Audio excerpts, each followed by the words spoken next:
Paideuma, Grupo de Estudos Clássicos da Faculdade de Educação da Universidade de São Paulo. Olá a todos, a todas, neste dia 8 de março de 2022, Dia Internacional da Mulher. Então, parabéns às mulheres, aqui na figura da Bárbara, representando o gênero feminino, que tantas coisas fez e faz pela humanidade, tentando evitar que o homem acabe com a resistência da nossa raça aqui no planeta Terra, né? Porque parece que é isso que os homens costumam fazer, né? Eles gostam de fazer guerras e tudo mais, mas ainda bem que as mulheres estão ainda aí, até um dia que elas vão se encher também e mandar tudo pro inferno, mandar tudo pro diabo. Vá pro inferno! Mas vamos lá, é o nosso primeiro encontro do ano de 2022, e retomando o que eu estava falando antes da gravação, esse texto que eu propus para a nossa leitura é um texto que eu confesso que conheci há pouco tempo, talvez menos de um mês, que é um texto desse autor, o Mário Perniola, que eu também não conhecia antes, mas que, por meio de leituras de outras coisas, eu vim parar aqui, nesse autor. E ele é um autor que me parece muito importante para nós, o espírito, digamos assim, que anima o nosso grupo aqui, o modo de ver as coisas, a educação e os estudos antigos, que anima o nosso grupo, porque ele faz uma leitura muito criativa e muito instigante das relações entre o pensamento antigo e as possibilidades de pensarmos também coisas nossas, coisas do nosso tempo, que é algo que nós tentamos perseguir, tentamos estabelecer aqui entre nós, tá? Pois bem, aí quando eu comecei, eu caí nesse texto e de repente comecei a ler, e quando eu vi tinha acabado de ler, porque é um texto super curto, vocês devem ter visto. E eu achei então que ele seria muito indicado para o começo dos nossos trabalhos aqui nesse primeiro período, porque eu penso que nós vamos gastar com ele 1, 2, 3, talvez dias. O título me causou um pouco de curiosidade, porque ele tem, né, esse título, Animais Quase Sábios, Animais Quase Loucos. Então, eu penso que para começarmos, nós podíamos ler um parágrafo, apenas para nos dar inspiração, e aí nós podemos discutir esse primeiro capítulo aqui, O Animal Quase Sábio. É uma pena que o Danilo não possa estar conosco, porque ele é o que estuda o estoicismo, né? E o texto vai fazer referência ao estoicismo diversas vezes. Então, diz o texto no seu início. Diferentemente daqueles que julgaram a condição animal como infeliz e pobre, não faltaram desde a antiguidade filósofos que consideraram os animais como modelos para o comportamento humano. Os mais radicais em propor como exemplo o modo de ser dos animais foram os cínicos, cujo próprio nome, de acordo com uma etimologia amplamente difundida já na antiguidade, estaria relacionado com os cães. Eles sugeriam um estilo de vida o mais simples possível. Desprezavam a civilidade, a educação, as leis do pudor e aspiravam ao ideal de autonomia e liberdade que só poderia ser realizado através do retorno à natureza. Então, que nesse início nós já temos o surgimento de um topos aqui, essa ideia do retorno à natureza, conforme a leitura do autor, né? E isso, então, já faria parte de um imaginário, de um ideário, de um conjunto de lugares comuns, se a gente quiser, da filosofia, que remonta à antiguidade. Não é algo que vem só do romantismo, mas já essa ideia de voltar à natureza. E o seu oposto. E o seu oposto também. Então, se o cínico propõe a viver como um cão, outros pensadores vão considerar isso um absurdo. Um pensador, para fazer honras aqui ao Márcio, que está aqui, um pensador como Sócrates, por exemplo, consideraria isso um absurdo, uma loucura, porque foi por meio do logos que nós deixamos de viver como animais, etc, etc. E tal, né?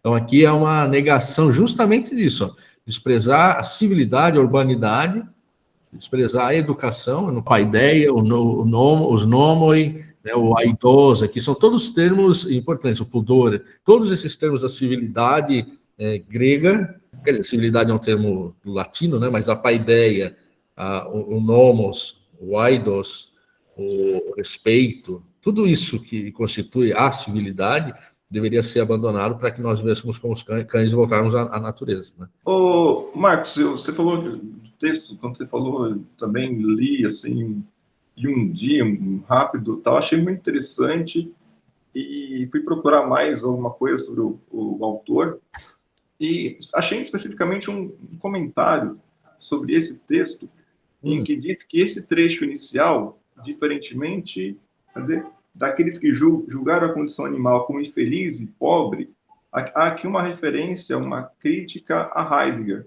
Né? Heidegger tem aquela afirmação de que o animal é pobre de mundo. Né? É uma ideia que está associada a duas outras ideias, né? Que é a pedra é sem mundo e que o homem é formador de mundo.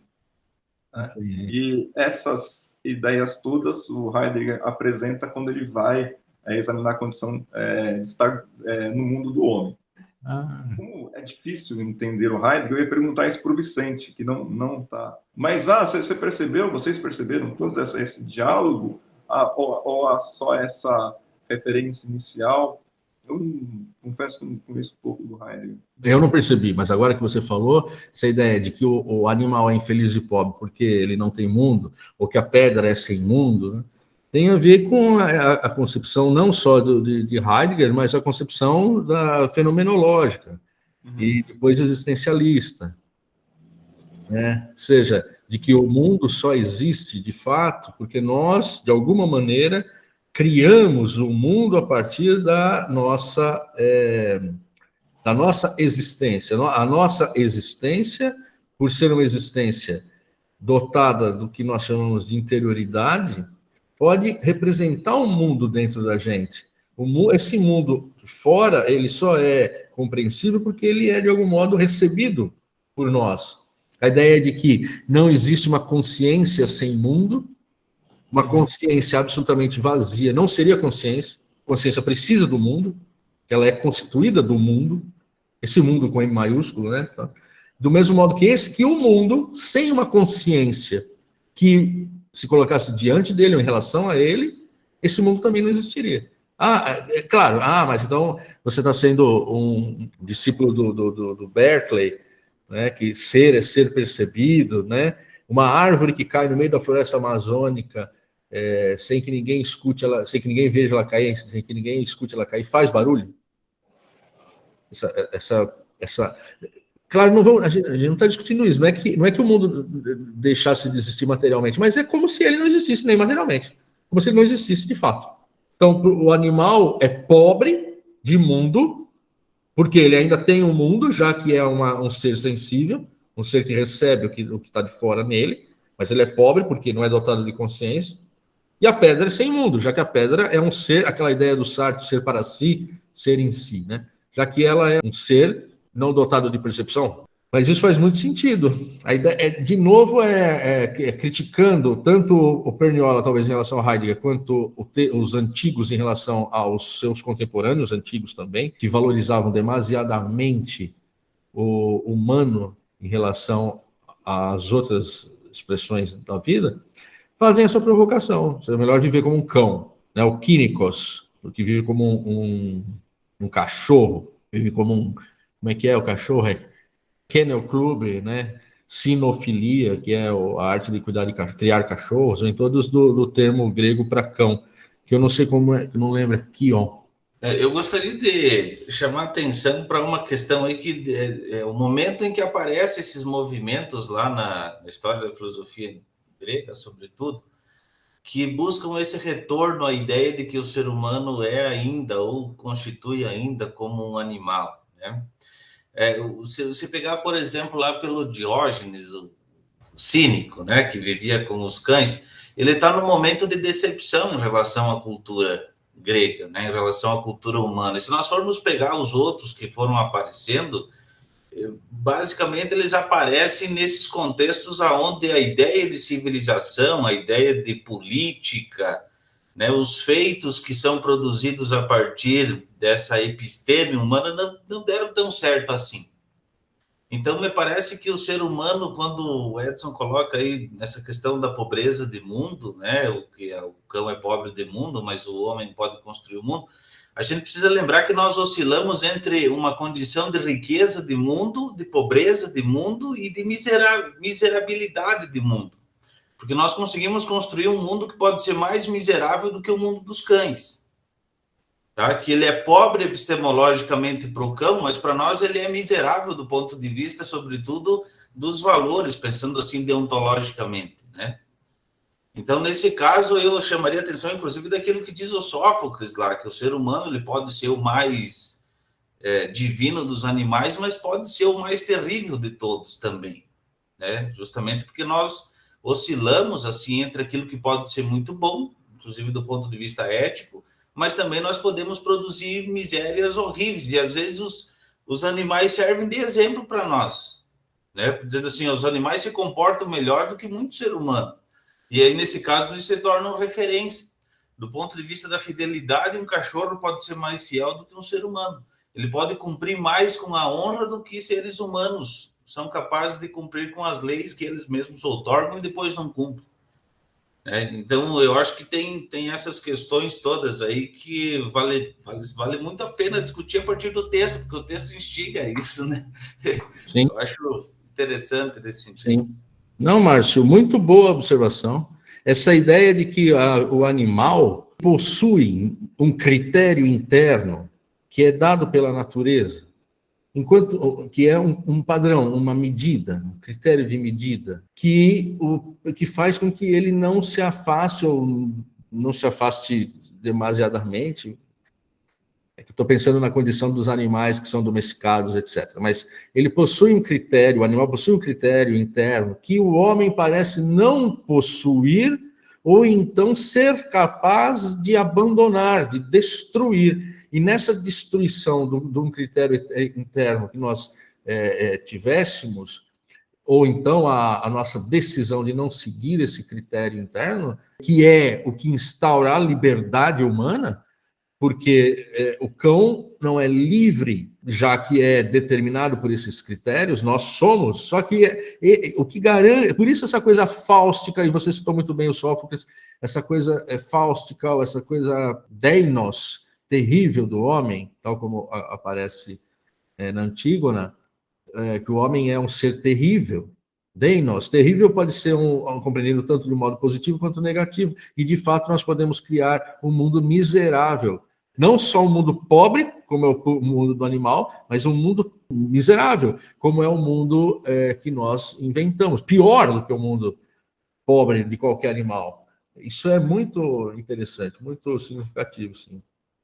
Achei interessante como que, ligado nessa filosofia estoica, né, com a preocupação de buscar a felicidade, né, e com isso se aproximar da natureza, o logos e a razão, ela se torna como algo como impossibilidade, né? Ela chega a soar como impossibilidade de chegar a essa felicidade. Aí na página seguinte, né, ele chega a falar sobre essa questão do logos, ele gerar certa instabilidade, né? E isso impossibilitaria de chegar à felicidade. Quando ele fala de Zenão também, né, ele compara os animais às crianças. Eu achei isso interessante também, né, a comparação dos animais com as crianças, que são quase sábios e quase virtuosos, né, porque eles nunca estão eles quase não entram em desacordo com a natureza deles. E me parece que é por conta dessa questão racional, né? Então, o início do texto já vai mostrar o quanto que essa aspiração racional, né, o do logos, ela impossibilitaria, né, essa busca pela felicidade ali, né, nos helênicos. Então, fiz só um comentário ali dos parágrafos seguintes. Quase louco, uma ideia de meio, que não é nem uma coisa e nem outra. Isso é interessante, porque é uma definição, não é uma definição positiva, digamos, ela não é descritiva, ela não é nem uma coisa nem outra, nós não sabemos direito o que seja. Isso abre possibilidades de interpretação, né? Mas vamos lá.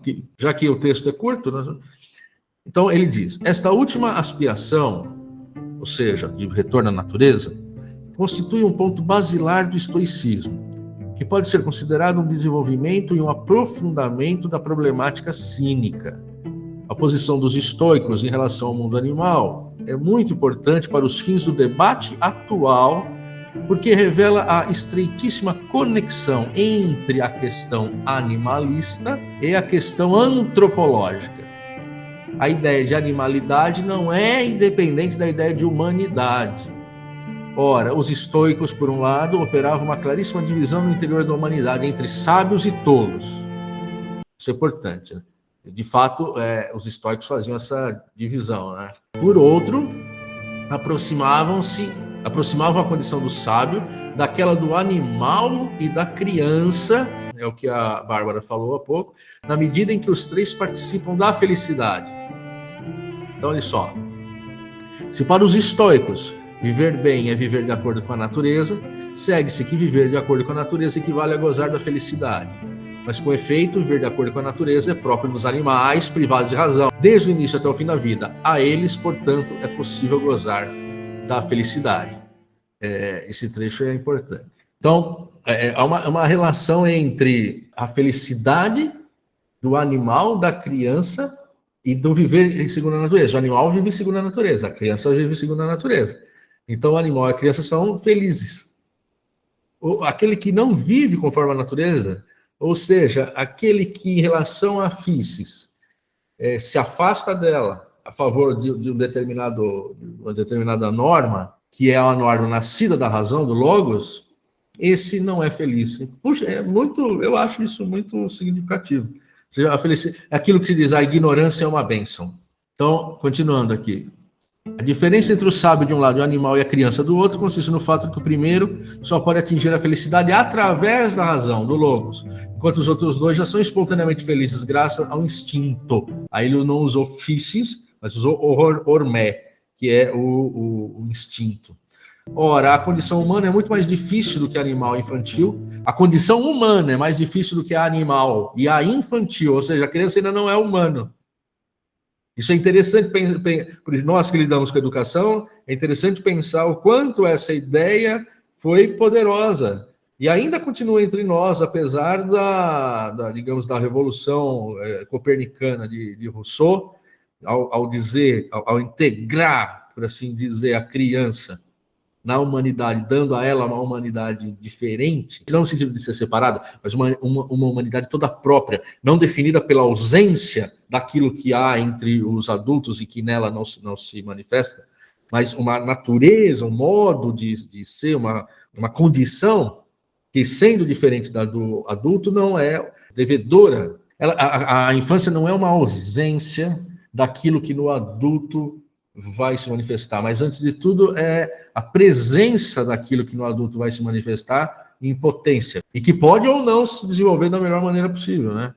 Pode se desenvolver da pior maneira possível. Então, a condição humana é muito mais difícil do que animal infantil, porque o logos não é tão coerente e estável quanto o instinto, mas está sujeito a um desvio, uma distorção, uma perversão de aspofé, que o faz oscilar para cá e para lá, impedindo-o de permanecer estável e constante ao longo de um determinado caminho. É exatamente essa a essência da tolice humana, que depende da inconstância e da incapacidade de manter uma ligação entre os vários momentos e as várias fases da vida. Por isso, toda a culpa deriva da fraqueza e da inconstância. É um tema tão caro aos antigos, né? É um tema tão caro. A ideia da encrateia, a ideia da necessidade da sofrocine, a necessidade de caiocine, tudo o que pede, o que chama o ser humano para constância, chama o ser humano para completude, para inteireza.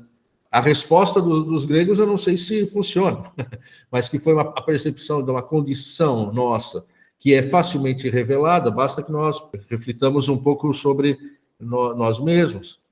Essa inconstância que vai fazer, inconstância do espírito que vai fazer com que se desenvolva entre os estoicos especialmente, mas vindo já desde pitagóricos, a ideia do diário, vou usar aqui um termo anacrônico, tá? Mas a ideia de um diário íntimo, a ideia de você escrever o que você pretende fazer nesse dia, e depois à noite escrever como foi o meu dia e fazer a análise, né, da sua experiência do dia. Essa ideia de tentar construir a sua vida, dotando-a de um fio condutor, dotando-a de uma constância, de uma unidade, vai aparecer entre os estoicos. Um bom exemplo disso é as meditações de Marco Aurélio, né? Também, no qual ele tenta refletir a partir das experiências dele para ele mesmo. É como se, tanto que o título do texto original é para si mesmo, né? Para ele mesmo, para eu mesmo. Não é um livro, né? As meditações de Marco Aurélio. Vou escrever e divulgar. Não, era um exercício da inteireza. Eu acho que essa é uma grande permanência, é algo que permanece dos antigos, uma mensagem que permanece dos antigos. A busca da inteireza. Que não é necessariamente, não precisa ser aceita por todos. Alguns vão dizer que essa inteireza, essa constância é fictícia, é uma ilusão. Mas eu acho que eles sabiam que era, e por isso que eles faziam esses exercícios. Eu acho que tem uma discussão interessante aí na antiguidade que começa lá com o Parmênides em relação a essa ideia de constância, né? A necessidade de encontrar a própria episteme humana, fazer ela se encontrar com um universo que seja constante, porque isso daria uma certa segurança para o homem, né? E aí tem toda uma discussão em relação a Heráclito e tal, mas eu chamaria atenção, inclusive, para o Gorgias. O Gorgias trabalha com essa ideia de que o mundo ele é inconstante. Não há como a gente aprender o mundo na sua essência. Ou seja, ontologicamente, isso é impossível. E me parece que depois há uma divisão nos próprios programas políticos e pedagógicos, né, educacionais que vão se desenvolvendo, sobretudo com Platão e o próprio Isócrates. Porque o Platão quer construir a ideia de uma sociedade que seja organizada, dividida, inclusive meio que até em castas aí, para que ela possa ser governada com constância. E aí o Isócrates vai dizer, mas isso é impossível, né? Então nós podemos nos ficar na democracia, mas é possível ter uma oligarquia também que seja qualificada. Então, como que a gente faz para conter o ser humano dentro de uma estrutura constante, por exemplo, quando isso não faz parte da nossa natureza? Inclusive porque a nossa natureza social tem a ver justamente com a fuga de qualquer tipo de natureza humana, que muitos tentam depois retornar para dizer, se for para ser constante, vai ter que ser um retorno da natureza animal do homem. Mas como fazer isso, eu acho que é o maior dos problemas. É, isso mesmo. A ideia de mudança é uma ideia negativa para esses autores, porque a mudança implica, de algum modo, ou em erro, porque se você muda, é porque o que havia sido estabelecido antes foi um erro, ou então sinal, você falou de Parmênides, sinal do não ser. A mudança indicaria um erro no pensamento, mas também revelaria o não ser. Porque aquilo que muda, aquilo que deixa de ser o que é, de algum modo exige que o não ser esteja presente, por mais que essa expressão possa parecer contraditória, mas que ele esteja presente. Claro, aqui a gente está falando de ontologia, não é? Mas a ideia de que a alma, ela é eterna, porque senão a destruição da alma, a supressão da alma, por exemplo, com a morte, ela instauraria um não ser na tessitura das coisas. A ideia de que a alma é movimento, ela continua, ela é algo que permanece. Todas essas conexões que nós podemos fazer, talvez em outro momento, elas estão ligadas a esse pano de fundo, instaurado por essa cisão entre o mundo animal e o mundo humano, que nasce do advento, por assim dizer, do Logos. Só uma coisa, falou do Logos agora, e o Márcio, quando ele começou a falar, ele falou, ao tratar da constância, lembrou de Parmênides. Um pouco que eu sei do estoicismo, eu sei através do Danilo, né? E o Danilo, ele estuda bastante o Heráclito que afirma o fluxo, né, que tudo flui, e os estoicos retomam a ideia de Logos de Heráclito, não é isso?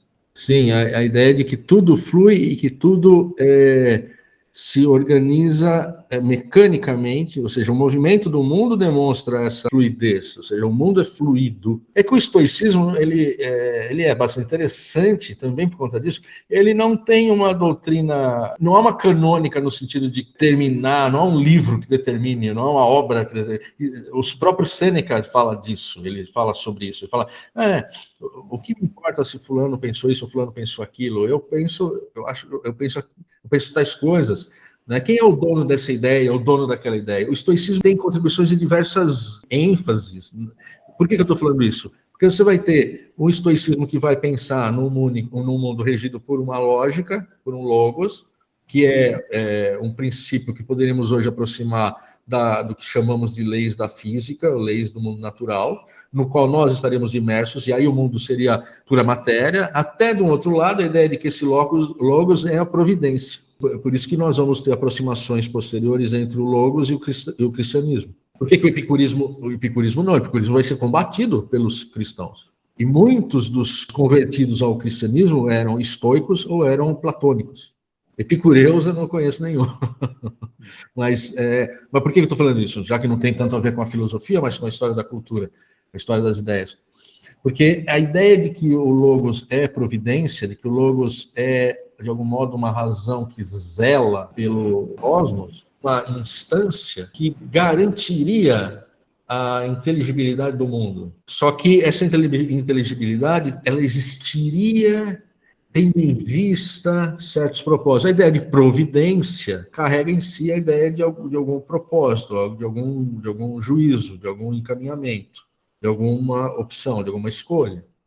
Agora, se você pensa o estoicismo de uma maneira menos providencial e mais materialista, o mundo é regido por leis da necessidade. Então, o logos seria o quê? O logos seria a própria necessidade. A necessidade, se eu jogo isso aqui no chão, a necessidade faz com que ele caia.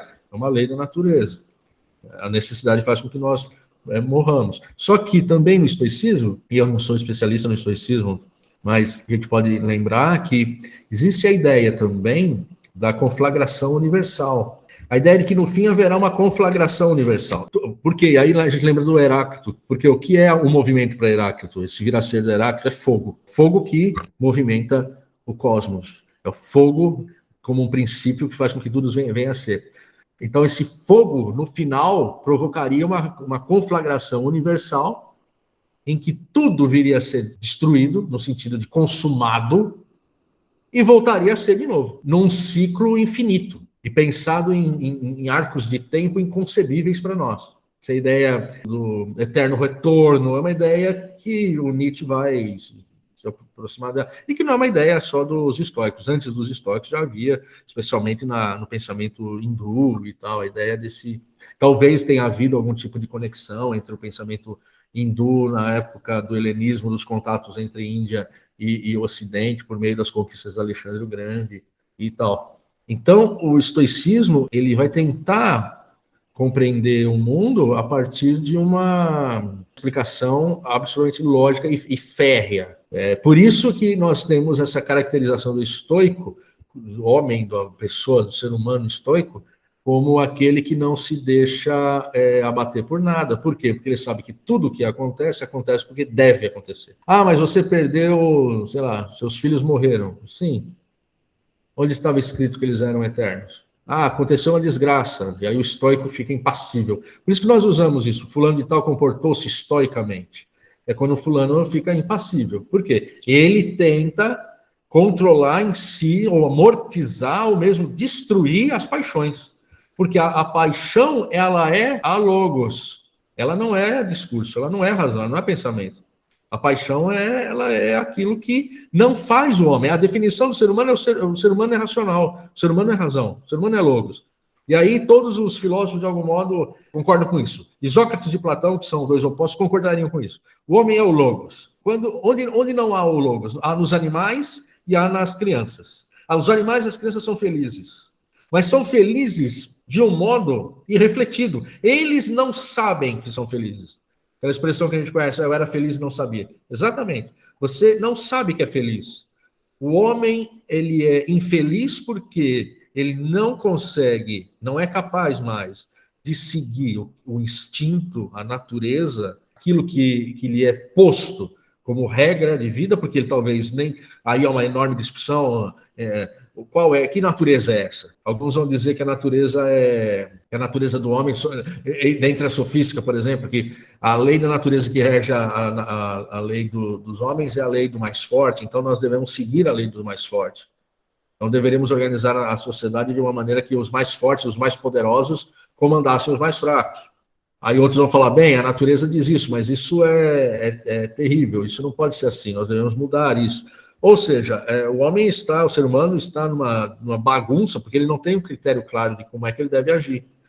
Mas existe uma saída. Qual a saída? A saída é, sendo o homem dotado do discurso da razão, a saída para os estoicos é levar essa reflexão até o final, até as últimas consequências, e então conquistar uma felicidade que vem depois de um exercício de ascese, de um exercício de cuidado de si, de análise profunda de si mesmo, que vai mostrar que o mundo é regido por leis inexoráveis.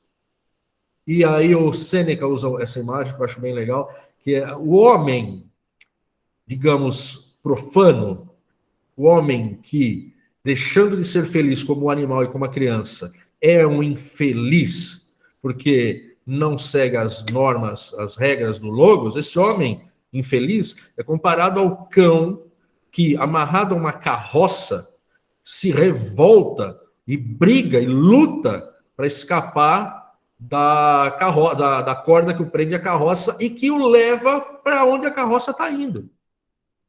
O homem feliz, o homem sábio, né, do qual os estoicos falam, é quem? É como o cão que percebe que está amarrado à carroça e que será levado por ela, então segue a carroça. Porque ambos serão levados pela carroça. Só que um, entre choro e ranger de dentes, e brigas, e lutas, e sofrimentos, todos inúteis, porque a carroça vai levar a ambos. Então, esse cão é, de algum modo, livre, ele é livre, por assim dizer, o cão que aceita, ele é livre porque aceitou as suas determinações, enquanto que o outro não. Agora, a criança e o cachorro, eles são também regidos por essas regras. Só que eles nem pensam nisso. O problema do homem é que ele é um ser dotado de logos, que o faz pensar e perceber, então, todos esses hiatos, esses gaps, que não garantem a ele a vida feliz que a criança, na sua inconsequência, ou o animal, na sua inconsciência, tem. Né? Então, vamos lendo aqui. Ó. Zenão define a felicidade como viver de acordo com a natureza. E o bom transcorrer da vida, euroiabio, porque a natureza é, justamente, o fluir sempre nascente da vida. Olha lá o Heráclito aqui, de algum modo. Do qual o homem é facilmente subtraído por algo de excessivo, de pleonástico, né, exagerado, implícito na razão humana, que a torna excessivamente instável e dificilmente capaz de proceder de modo coerente. O assentimento firme e constante é, por isso, para os estoicos, a condição de toda virtude e de toda alegria. Aqui há um termo técnico, assentimento. Assentimento é um termo técnico do estoicismo, que é o quê? É decidir-se e resolver-se. E uma vez decidido e resolvido, permanecer nessa decisão, sem ficar oscilando. Que o grande... de novo, a gente volta. Qual é o modelo aqui que está sendo perseguido? O modelo do homem constante. O modelo do ser humano constante. A inconstância, por ser oscilação e mudança, ela é tanto erro quanto, como falávamos lá atrás, no começo, como, de algum modo, a manifestação do não ser. Porque o erro, de algum modo, é a percepção de que algo falta. Então, para a vida feliz é necessário o assentimento, que é o quê? O uso. Os estoicos, eles acreditam que o ser humano é capaz de alcançar o conhecimento. Por isso que eles usam a expressão sábios. Os sábios são aqueles que no estoicismo alcançaram o conhecimento da estrutura do mundo e vivem de acordo com isso. Eles não estão na busca necessariamente como um filósofo, aquele que busca a sabedoria. Eles são sófos, são sábios. Os sábios, eles perceberam a estrutura do universo e vivem de acordo com isso. Então, é possível, para o estoico é possível você alcançar essa condição. Há um revival, eu acho, do estoicismo atualmente. Existem autores que escrevem sobre o estoicismo hoje, viver no estoicismo, como é possível viver de acordo com o estoicismo e tal. Porque o estoicismo seria um modo de vida válido para os tempos atuais. Então, quando ele coloca aqui, ó, ao contrário, ó, a tolice, da qual os animais e as crianças estão felizmente excluídos, é uma espécie de zapping life, grazing life, uma prática impaciente devorada pelo medo de perder alguma coisa mais interessante e mais prazerosa. O Marx coloca isso também como um princípio aplicado à formação militar. Exatamente. Quando eu li isso, Zapping Life, a gente pode pensar hoje nesse cenário muito mais amplificado com o uso das redes sociais, em que o movimento é o princípio do funcionamento dessas redes.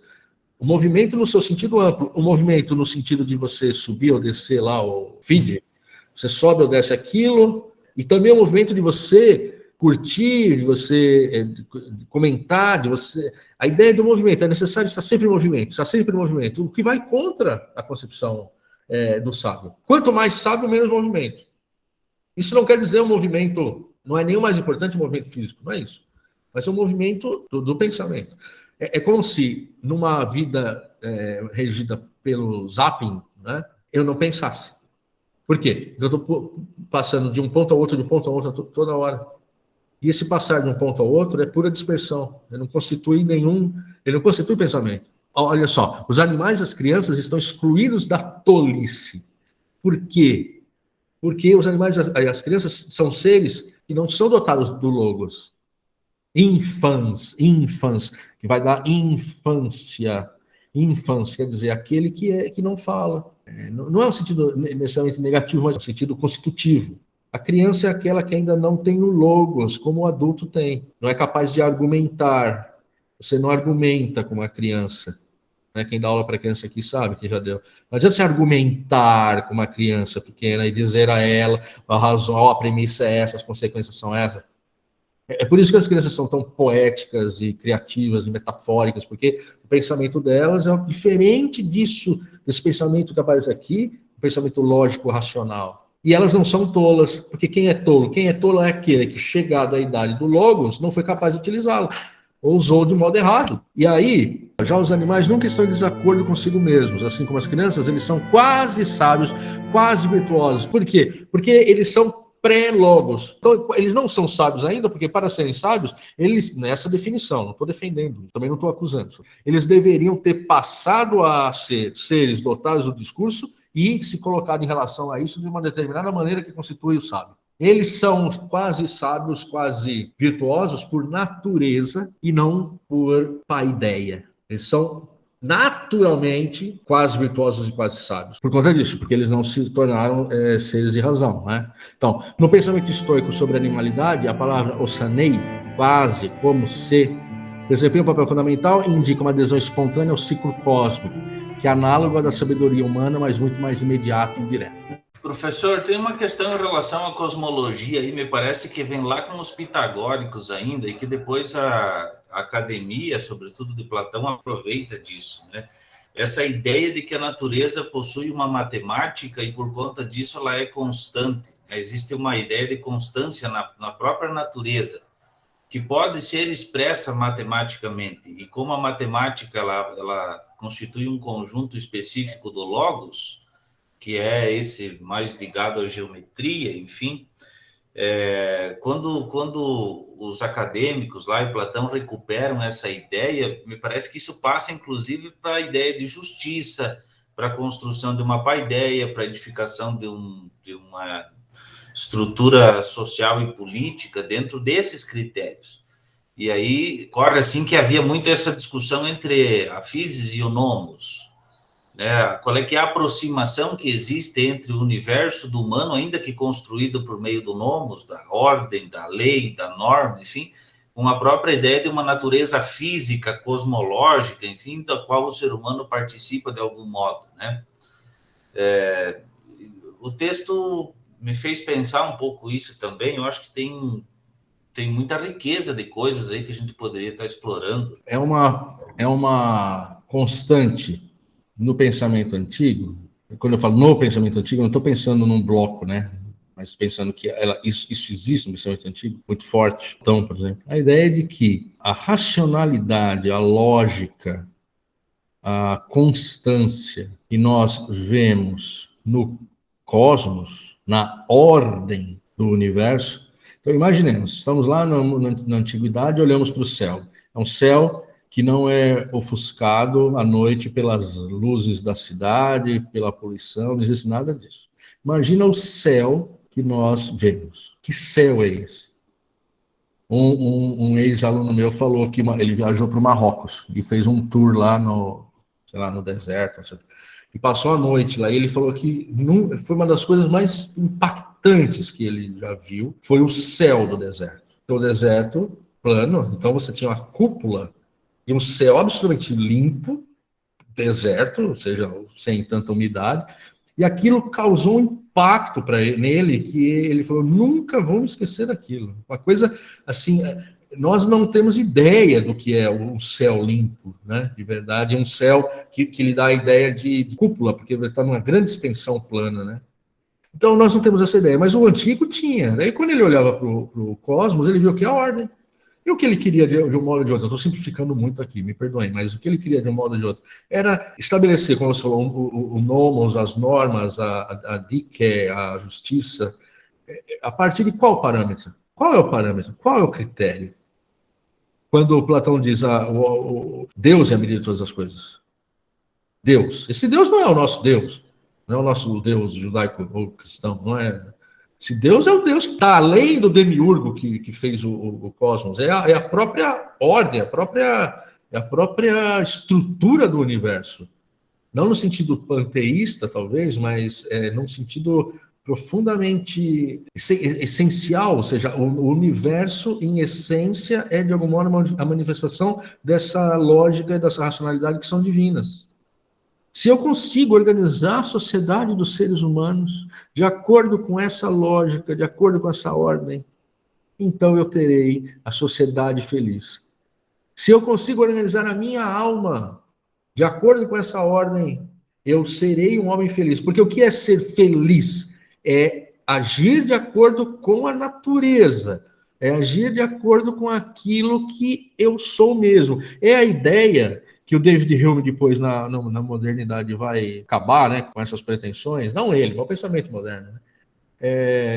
A ideia de que do ser, daquilo que é, deriva o dever ser, que é uma ideia da antiguidade poderosa e que nós hoje não aceitamos mais. Mas mesmo no tempo mesmo no tempo em que Platão e outros escreviam defendendo essa ideia, já havia aqueles que iriam contra ela. Eu acabei de falar dos sofistas. Você pega um sofista como Critias, por exemplo, ele vai dizer: a lei da natureza é que o mais forte domine o mais fraco. Então é isso que a gente tem que fazer. O governo tem que ser isso. O governo tem que ser. Então tá certo o Putin lá desceu, jogar a bomba em cima da Ucrânia. Por quê? Porque o mais forte domina o mais fraco. Tá certo.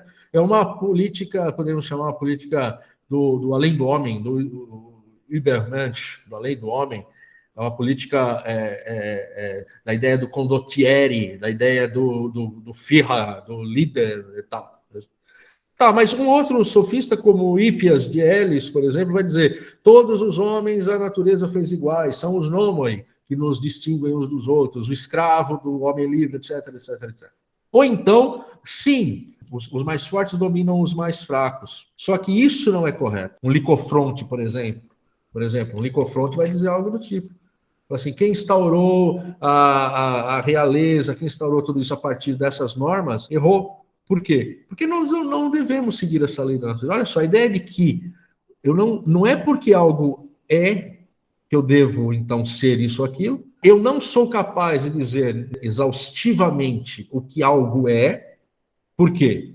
Exaustivamente quer dizer definitivamente o que algo é. Porque eu posso escrever um fenômeno da natureza de diversas maneiras, interpretá-lo de diversas maneiras, interpretá-lo a meu favor ou contra mim. Eu posso fazer o que eu quiser, e daí derivar inúmeros dever ser. Não há uma conexão entre aquilo que é e aquilo que deve ser. Não há uma conexão entre o fato do nazismo ter lá matado 6 milhões de judeus e isso não dever acontecer. Isso não deve acontecer. Não há, eu não tiro do fato um valor. Essa é a questão. Para os antigos era possível tirar de um fato um valor. Ou seja, se a natureza é assim, olha só, Se a natureza é assim, e a natureza é o que cria a ordem no mundo, a natureza é a própria ordem do mundo, são as estações se sucedendo, e tudo funcionando de uma maneira precisa, como um relógio, se as coisas são assim, então esse princípio é o princípio que eu devo buscar para ordenar a minha vida e a vida do Estado. Por quê? Qual é o princípio aí? É o princípio da preservação, da manutenção, continuidade. Esses princípios, eles já são, de antemão, tomados como válidos e positivos.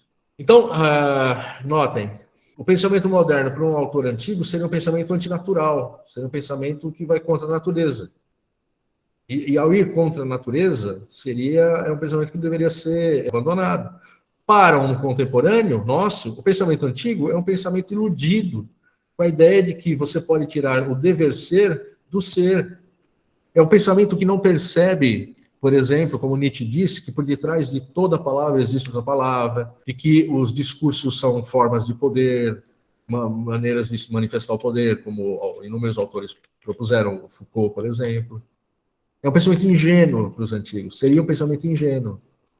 Agora, quem está certo, quem não está, aí eu não sei, é com vocês, né? A filosofia tem essa vantagem, ela não é uma coisa que nós hoje não lemos, aquilo que Aristóteles escreveu sobre biologia, as partes dos animais, por exemplo.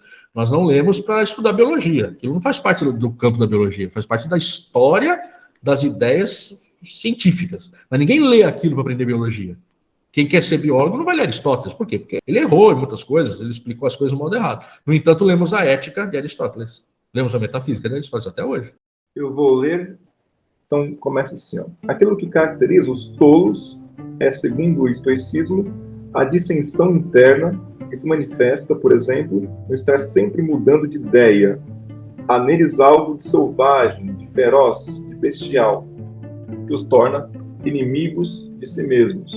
Tolo é um foragido da lei, que ignora o contato com a vida civil. É inimigo de toda a vida familiar, humana, comunitária e leva uma vida associal. Os animais e os sábios, ao contrário, aparentados consigo mesmos. O ser vivo, tão logo nasce, consegue uma espécie de assentimento a si próprio e a tudo que está conforme à sua própria conservação e a seu próprio modo de ser. Crisipo define esta autoapropriação com o termo oikeiosis, de oikos, casa, morada, habitação, palavra que foi traduzida ao latim por Cícero como concilácio e comendácio. Todos os seres vivos são dotados de um afeto instintivo para com a sua subsistência e conservação que se manifesta assim que nasce. Só ao homem é possível alienar-se de si mesmo e se tornar infeliz, escravo das paixões e dos vícios. O logos é uma faculdade muito delicada, pois é difícil orientá-lo bem e mantê-lo são. Do termo da encrateia, em Sócrates, que é uma ideia de vencer as paixões. Há alguma diferença entre como posso dizer, essa característica com o estoicismo? O estoicismo tem essa ideia de supressão dos desejos ou é algo parecido? Você vai ter o desejo, mas os prazeres, mas você não vai ser vencido por eles. A ideia é que você consiga dominar os seus prazeres a ponto de ser absolutamente senhor deles. Ou seja, ainda que você venha a sentir a manifestação de um desejo, você é capaz de lidar com isso. Seja suprimindo esse desejo, seja delimitando, controlando, mas nunca cedendo a ele, nunca cedendo ao desejo, no sentido de ser guiado pelo desejo. Então, aí ele se opõe ao epicurismo e vai tentar uma economia dos desejos. Tanto o epicurismo quanto o estoicismo, eles têm as mesmas propostas no final, né, de se alcançar a tranquilidade da alma, a vida boa, só que eles têm, digamos, caminhos diferentes para alcançar isso, né, propõem caminhos diferentes. O estoicismo, o ideal do homem, do ser humano estoico, é aquele que não é afetado por paixão ou desejo ou vontade não racional, não lógica, nenhum. Ou seja, Você é o ideal do homem impassível, do ser humano impassível. É engraçado, eu já falei isso, vocês estão cansados de me ouvir falar isso, mas quando falamos assim, fulano de tal é um lord inglês. Vocês entendem, né? Yes, absolutely. É a ideia do estoico.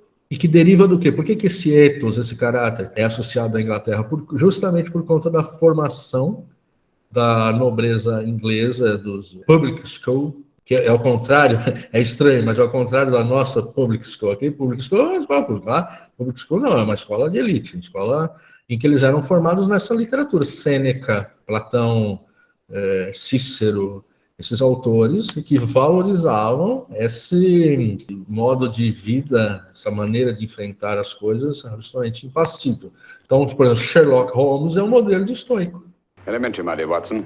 Quem leu Sherlock Holmes aqui, tirando aquelas que o problema dele com a cocaína, não, é que na época a cocaína era um remédio, né? Ele tomava umas dosezinhas de cocaína, mas assim, ele é impassível, ou tenta ser impassível. Claro, conforme as novelas, né? Você vai vendo que ele tem um ou outro. Mas a ideia é essa, do homem, do ser humano, absolutamente impassível. E é uma herança da encrateia socrática, do controle de si. Mas eu lembro também, é curioso isso, eu também já falei isso para vocês, só que é curioso sempre, quando a gente trata desses temas, eu lembro de um aluno, quando nós estávamos lendo Carmides, do Platão, na sala de aula, numa disciplina optativa, aí termina a ideia do autocontrole, do domínio de si, de Caiocine, da Sofrocine. E aí a ideia do controle de si. E aí eu lembro que esse aluno, bom aluno, ou seja, veio me perguntar, mas, ô Marcos, mas o controle de si não é uma maneira de reprimir a si mesmo? Eu nunca esperaria essa pergunta. Porque, para mim, o controle de si é algo absolutamente bom. Porque o controle de si, para um grego, não é a ideia de reprimir a si mesmo, mas ao contrário. É a ideia de permitir que o si mesmo, que importa, que vale, possa, de algum modo, existir, se manifestar, guiar a sua própria...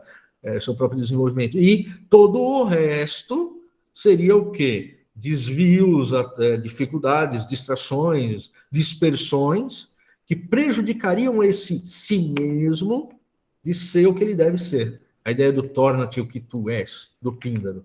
Mas o ponto de vista dele é muito curioso, porque nós estamos dizendo que o ser humano é a razão. E sendo ele a razão, obviamente, o que não é a razão atrapalha o desenvolvimento desse ser racional. Mas tá, e se nós não formos razão? E se eu disser que nós somos paixão?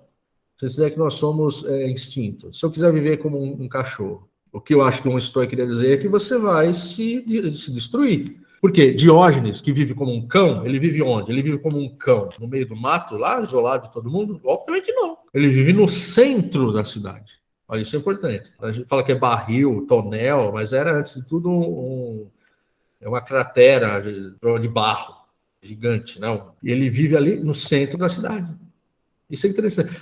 Você é cidadão da onde, Diógenes? Eu sou um cosmopolitas. Eu sou um cidadão do mundo. É?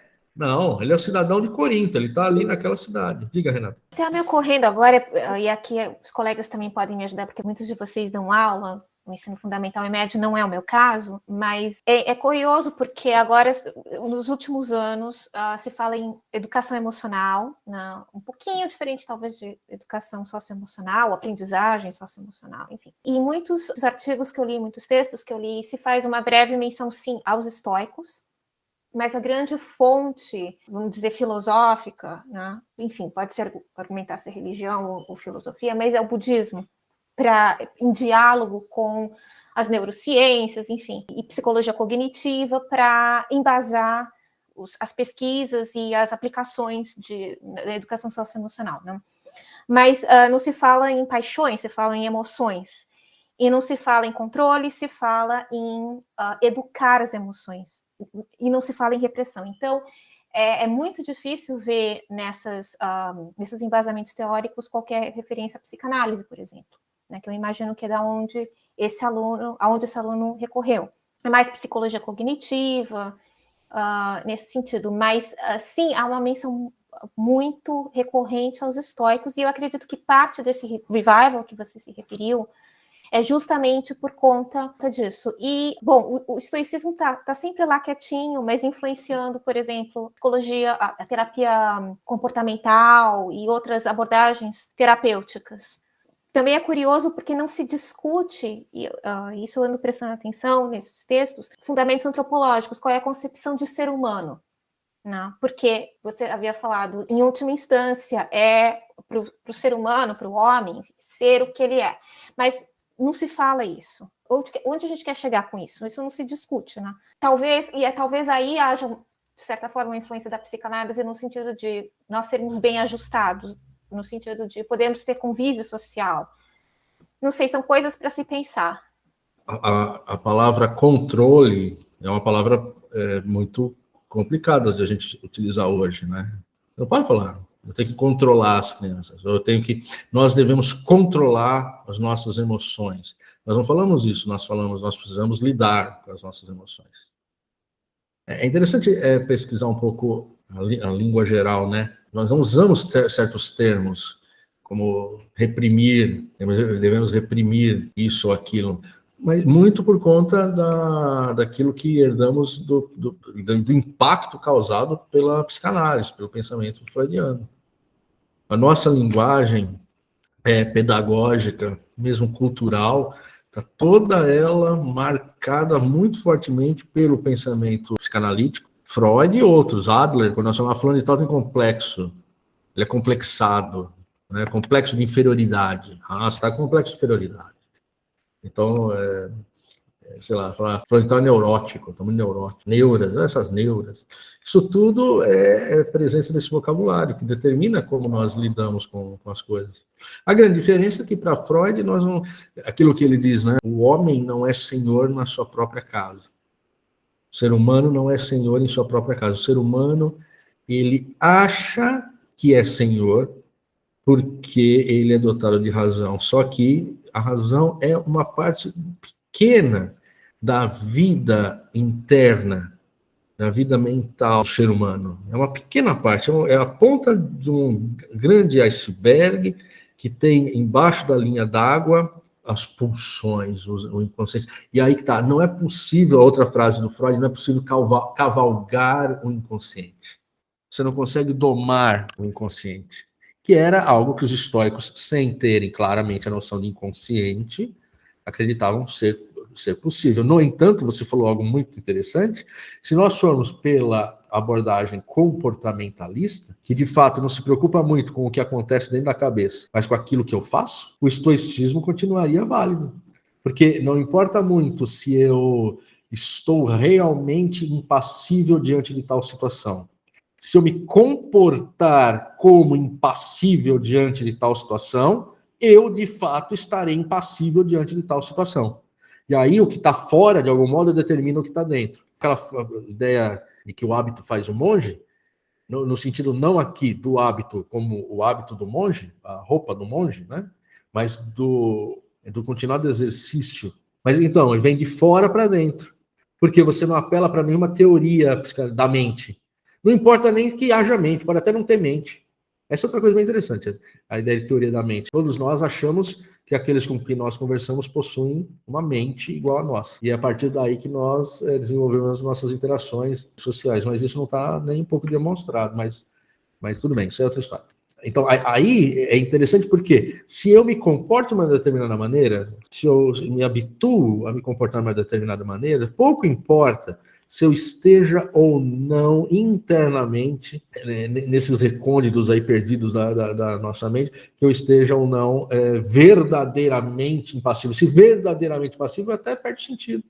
Por quê? Porque o que importa é a ação externa, é a exterioridade. Porque, de fato, é aquilo que nós fazemos que importa, nessa linha. É o que nós fazemos, nós somos aquilo que nós fazemos, ou deixamos de fazer. Se eu consigo dirigir bem, ainda que eu esteja apavorado, esse apavorado, de algum modo, é algo que está perdido para quem está fora, para quem não é o próprio sujeito.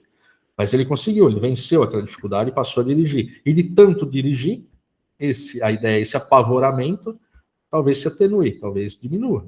Marcos, então, nesse sentido, levar, por exemplo, essas práticas, eu queria que o Danilo estivesse aqui, que eu ia perguntar para ele, mas para o ambiente educativo não seria um fim da educação enquanto subjetivação, enquanto formação de caráter?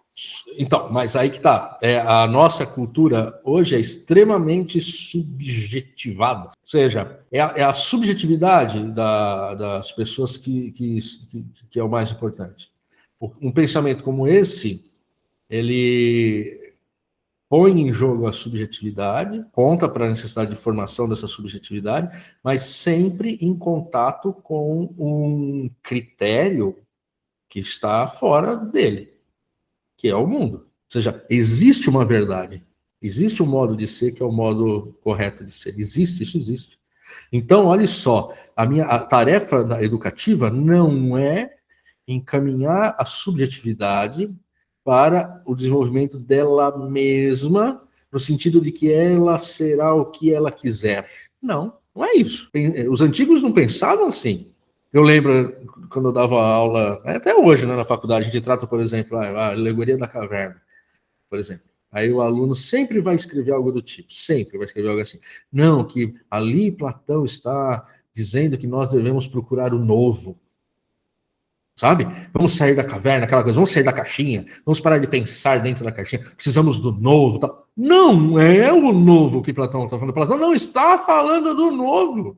Platão não está falando no desabrochar da interioridade, e aí você vira a ser quem você é, como se cada um... Eu posso pensar em termos de emancipação, só que o que é emancipação? É a aproximação da minha subjetividade de uma verdade que lhe é externa. Externa em um certo sentido, mas interna em um outro. Externa, porque está inscrita no mundo, mas interna também, porque eu estou no mundo. O mundo me atravessa, eu também tenho em mim essa verdade. Então, a filosofia antiga não é psicologizante. Quando ela diz assim, conhece a ti mesmo, ela está dizendo assim, conhece a estrutura do teu ser, tal como você é, que é ser de acordo com um princípio que lhe é superior a você.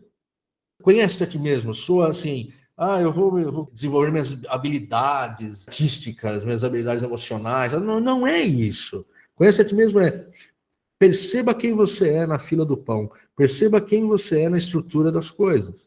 Perceba como a estrutura das coisas se determina. A estrutura das coisas, aqui eu estou usando essa expressão ruim, mas é a racionalidade do mundo, do cosmos, que está em você também.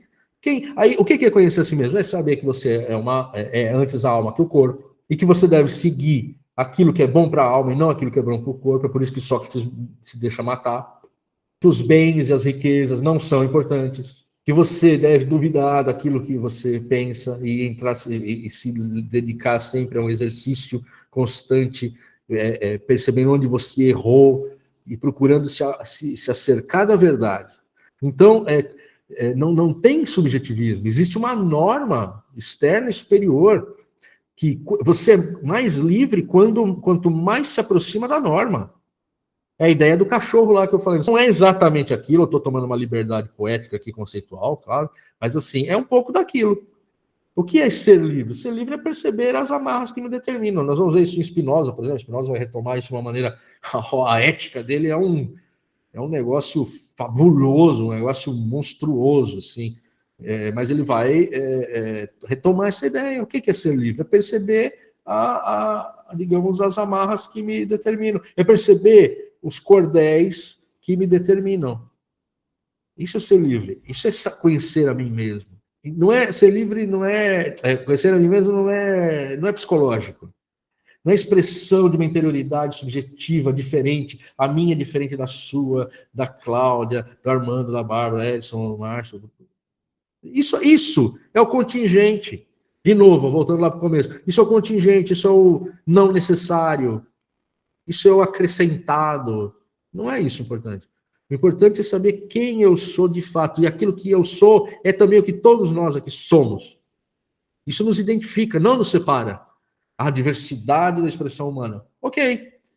Só que o que importa não é a diversidade, é o universal. Não é o particular, é o universal, é aquilo que nós todos somos. E procurar isso, procurar essa natureza comum, é a tarefa a qual Sócrates nos chama. Alguns vão ouvir, outros não. O estoicismo também, alguns podem ser sábios, outros serão tolos. E viverão como o cachorro que morde a corda que o arrasta, achando que vai conseguir se libertar. O que vai no sentido contrário da carroça. Então, é isso. Eu acho que a filosofia, o pensamento antigo em relação à educação é um pensamento que trabalha por modelos de seres humanos que, de algum modo, conseguiram o controle sobre si mesmos em favor de uma verdade que lhes é superior. Um pouco estranho essa formulação, uma verdade que lhe é superior, como se eles possuíssem uma verdade também, não. Mas um critério ao qual eles se submetem. E ao se submeterem a tal critério, se tornam livres. Olha a presença do platonismo no Evangelho, que o nosso querido presidente usa toda hora, né? Em João, né? Conhecereis a verdade e a verdade vos libertará.